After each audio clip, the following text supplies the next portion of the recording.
Historians encounter the masses. European social history, 1817 to about 1917. Jubilant and dark visions. Throughout the 19th century, there was much talk of the people, but the term had many meanings. Yet not even those who used it in a seemingly all-inclusive way, like the Romantics with their vision of Volk, meant to bridge the gap which in reality separated a substantial group from full participation in Western society.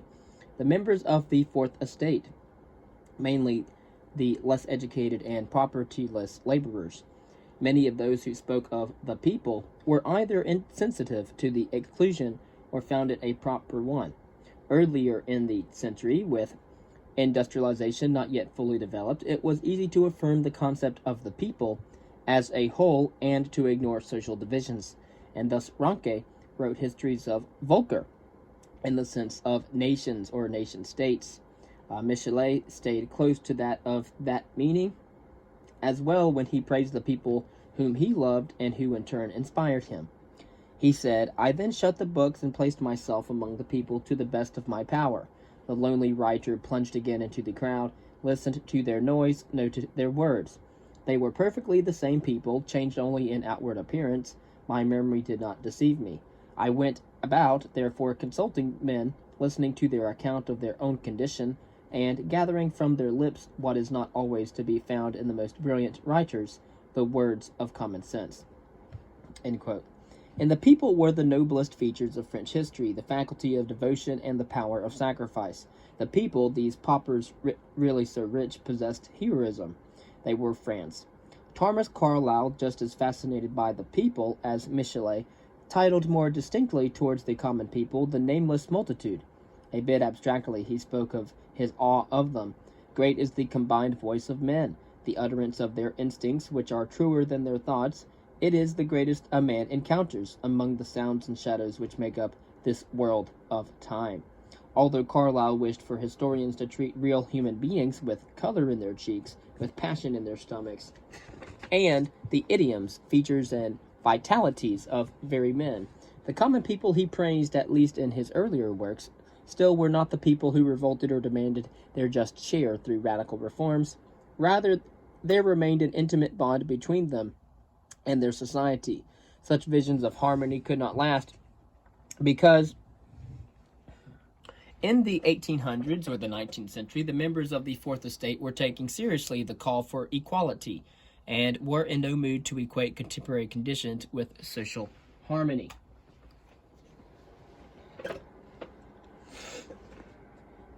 They eventually disappointed Carlyle by, as he saw it, being obsessed with the wrong, mostly material goals. The rise of the Fourth Estate to recognition and power would change the perception of the people in historiography.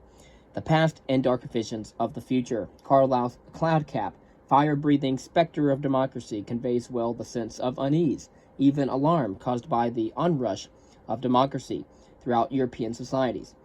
That sense spurred philosophers and historians to attempt to ascertain the status of their period in Western development, while the majority of intellectuals remained full of hope in the positive forces of science and progress in the midst of a profound shift in the Western world. A small group of scholars comprehended the vast potential of such a shattering of tradition. Jacob Burckhardt spoke for those who had visions of catastrophic consequences, while Friedrich Nietzsche, for example, celebrated the chance to revolutionize human life. Burckhardt preferred to analyze the great transitional periods of the past, that of Constantine the Great and the Renaissance, for example, which he perceived as akin to his own times. On the basis of what he learned about cultural dissolution, and through his own critical observation of life, he pointed to some contemporary hopes as follies: the trust in Wilhelm von Bismarck's Germany, the philosophy of progress, or the trend towards an egalitarian society. Particularly, the latter, the egalitarian society, was now, after 1870, beginning to show its corrosive effects and reveal its frightful ultimate results, as ever new attempts would have to be made to achieve equality among people who by nature were unequal. Traditions, laws, and values would be destroyed as roadblocks on the way to absolute equality until finally social stability would disappear. In order to restore that stability, and achieve ultimate equality, a people would call upon socialism, with its ever-increasing regimentation and centralization. This was a perfect situation for the emergence of despots, the terrible simplifiers, who offered order to a world without true legitimacy and tradition. In such a new society, tradition and with it, history would be replaced as society's guides by fickle public opinion and quickly changing fashions of thought. Of the three perennial stabilizing forces in human affairs, the state was developing according to wrong models, and religion had been weakened beyond efficacy. Only culture offered contemporaries a spiritual refuge in a period of increasing debasement of all values, and thus he preferred cultural history, which reached beyond the confines of politics, diplomacy, and war, into those of thought, art, and literature. Burckhardt, who otherwise rejected all speculative interpretations of history, found in culture a quasi-metaphysical force.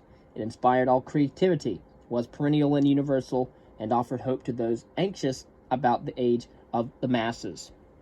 Burckhardt's educated contemporaries shared his conviction that what is now called high culture was central to Western civilization.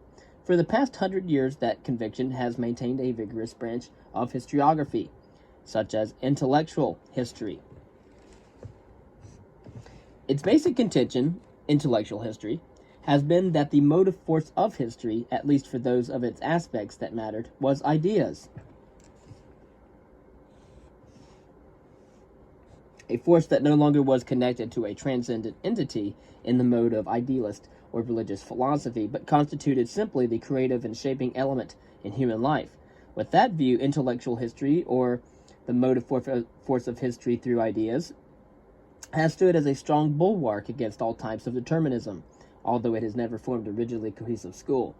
I also remark here that there's nothing wrong with determinism, given that both physics, chemistry, biology, and psychology all say that we are determined by forces that we, in fact, do not know.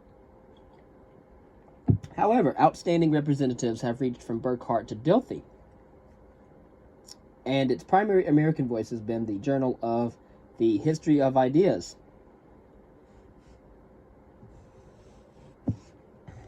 It has faced its greatest challenge in recent years, when culture was redefined as a natural dimension of human life.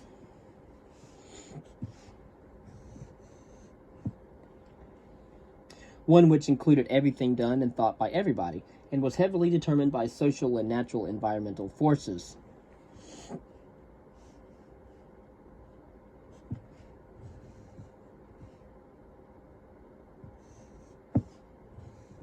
Ideas came to be seen not as shapers of phenomena, but as shaped by phenomena. Burckhardt's refuge in cultural history was rejected by Friedrich Wilhelm Nietzsche. He agreed with Burckhardt that the emancipation of the masses was the last blow to Western tradition that had been eroding for centuries, indeed ever since Copernicus. Western man seemed to have got upon an inclined plane, and he is, quote, now rolling faster and faster away from the center. Whither? Into nothingness.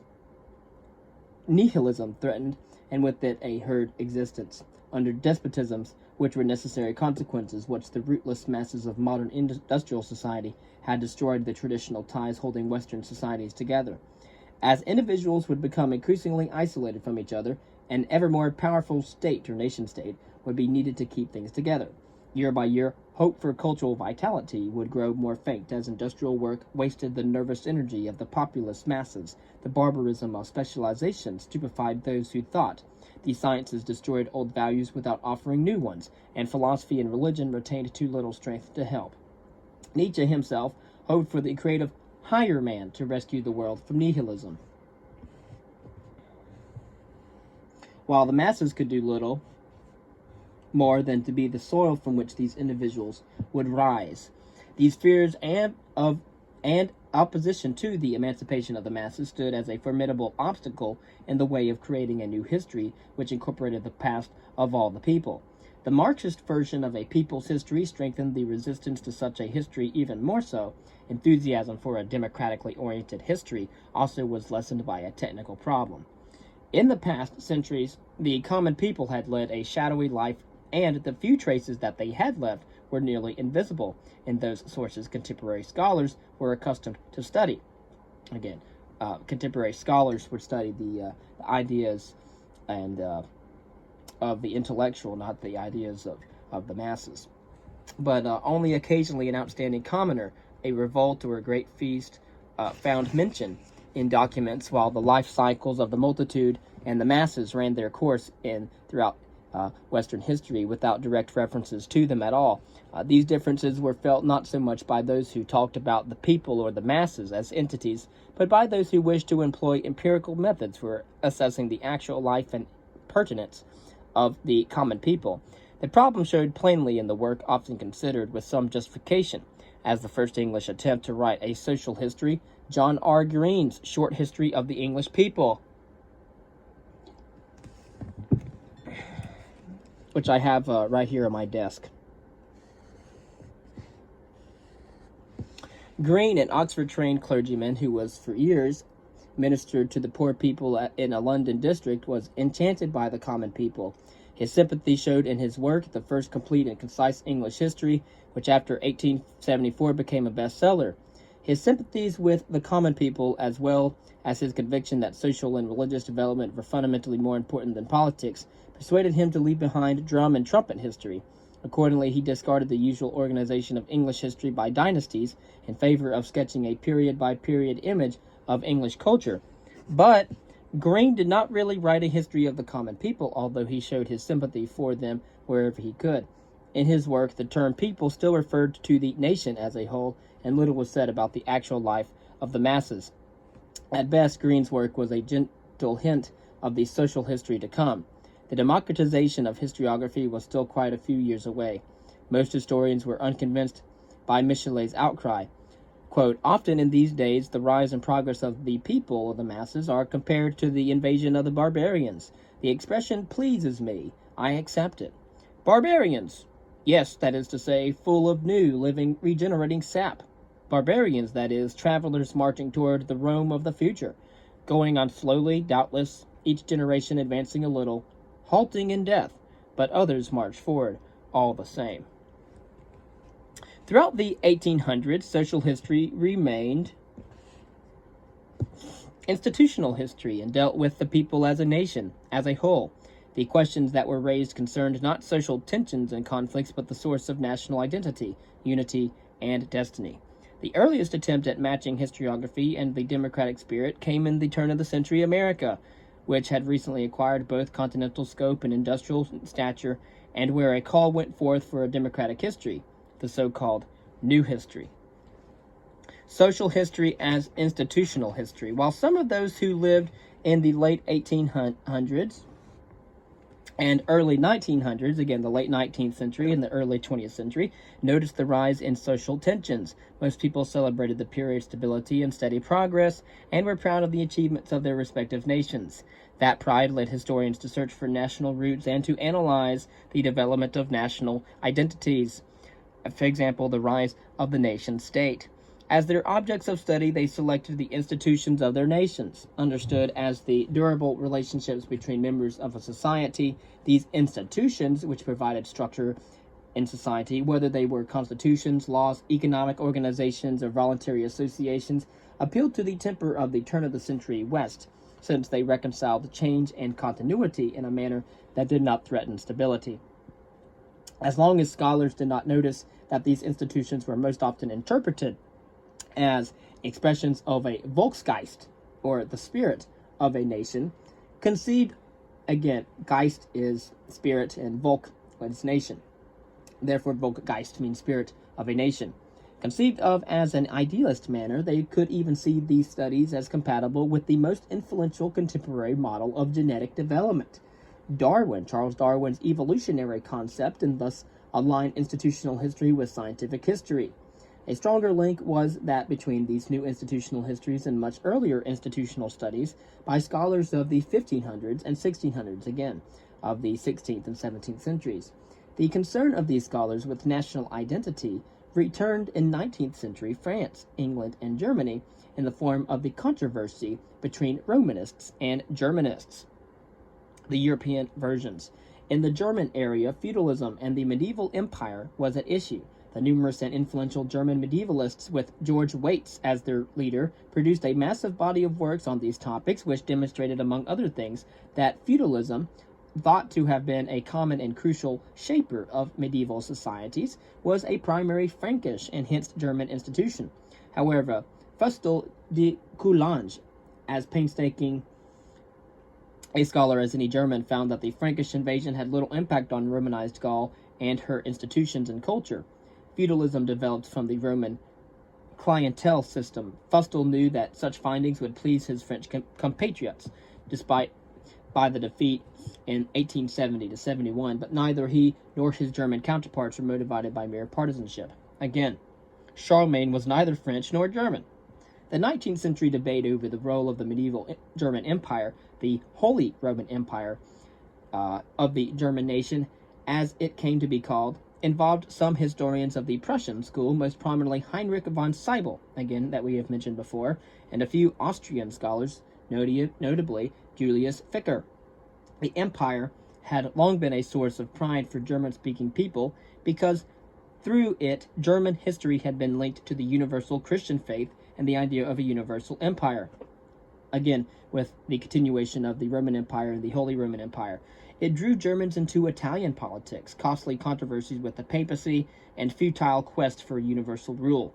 What could be more detrimental to a national sense of dignity, they argued, than the excommunicated emperor, Henry IV, standing in the year 1077 as a penitent sinner for days outside of a castle at Canossa in order to obtain absolution from the Pope. Going to Canossa acquired a sinister ring unless one saw it in the affair, as nationalists eventually did, a masterful piece of political deception. According to von Sybel, the preoccupation with the empire prevented for too long the development of a genuine national German state. Ficker disagreed, however, as an Austrian with no Hohenzollern sympathies, as a Catholic with an empathy for universality, and as a scholar who rejected judgments on medieval institutions made on the basis of present controversies. Waits, however, regretted the whole debate and scolded both camps when he said, "But I am firm in my opinion that these questions have nothing to do with any estimation of the old empire, and that one must strive always and everywhere that historiography should not be misled by the temper and wishes of the present." End quote. English history had for a long time been something akin to institutional history, what the concepts of an ancient constitution and the implications of the Whig interpretation of English history. Institutions had also been at the center of the long-standing quest for a clarification of the identity of the English nation. In the 1800s, the two themes once more became tightly interwoven in new institutional histories. Once more, the Anglo-Saxons had more champions than the Celts among scholars. They reached from Archbishop Parker in the Reformation period of the 16th century to Sharon Turner and John Mitchell Kimball in the 19th century. Kimball was one of those, Mitchell Kimball, amateurs who in fact were learned men. A student of Jacob Grimm, he edited Beowulf, lectured on Anglo-Saxon language and literature, compiled the Codex Diplomaticus, A.V. Saxonici, and summarized his knowledge in the Saxons in England, published in 1849. John Mitchell Kimball used a wide range of sources so as to understand fully all facets of Anglo-Saxon life. He emerged with the conviction that the very roots of English political life were the customs of the early Anglo-Saxon peasant society with its assemblies of free people, an organically growing society in which free people could exist. Such Germanist preferences were contradicted by Sir Francis Palgrave, a lawyer and researcher of the Norman period in English life. Setting out to correct Thierry's work, he ended up as a proponent of a Romanist interpretation of English institutions. For him, central royal power characterized English history since early British times. Beginning in the 1860s, about the middle of the 19th century, two celebrated Oxford historians buttressed the German thesis. William Stubbs, a brilliant scholar in the Rockian tradition who produced the best editions in the Rolls series of documents and texts, as well as a monumental constitutional history, and then there was Edward Augustus Freeman, who wrote A History of the Norman Conquest of England. The two men differed in many ways, but both of them wrote works well within the long-established range of political and constitutional history, although they rejected the usual highlights in the development of liberty approach. Instead, they suggested in the German vein that English history was the realization of the English national spirit, a gradual unfolding from its core, which was the Anglo-Saxon institutions with their fortuitous blending of free individuals and the collective. Hence, the Norman invasion was, for Freeman, only a superficial interpretation of a powerful process. The cradle of English freedom and greatness remained the Germanic village. But both historians did not, in Ranke's manner, perceive a universal historical dimension to English history, not even to the extent of permitting a comparative institutional history. Although neither Stubbs nor Freeman founded a school, Stubbs left the university to become Bishop of Oxford, and Freeman simply hated teaching. The Germanist thesis survived through the efforts of a man by the name of Paul Winogradoff, and especially John R. Green's popular short history of the English people. Sir Frederick Seabaum, a banker historian who revived the Romanist interpretation in his The English Village Community, 1883, did much less harm to the Germanist thesis than did the anti-German passions aroused by the First World War, or the Great War, as known in those days. Those who wished to dislodge the Whig interpretation and Germanist thesis and to see English history in different contexts, James Anthony Froude suggested, as Carlyle had, that change was discontinuous and did not occur simply within the confines of constitutional arrangements. Sir John Seeley's concern, the empire could be more easily linked to contemporary political reality, yet English political life still kept on favoring, above all, the Whig interpretation with its Germanist preferences. The Germanist thesis also colored the debate over English law, in which Sir Henry Maine battled against those who upheld a timeless natural law, and also against those who saw the origin of law in the command of the sovereign. Against them, Maine, influenced by Savigny, advanced the historical interpretation that saw all law develop in the context of the whole society.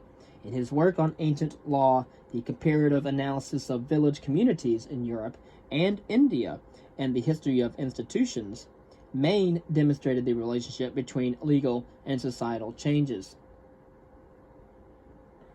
The Germanist thesis, never directly espoused, seeped in whatever an opening occurred. A moderate version of the thesis received a more pronounced recognition in Frederick D. Maitland and F. Pollock's History of English Law of 1272, published in 1895. But here, as well, the main concern was not the Germanist thesis, but the historical nature of English law. Indeed, the work proved to be the high point of the historical interpretation of law in England.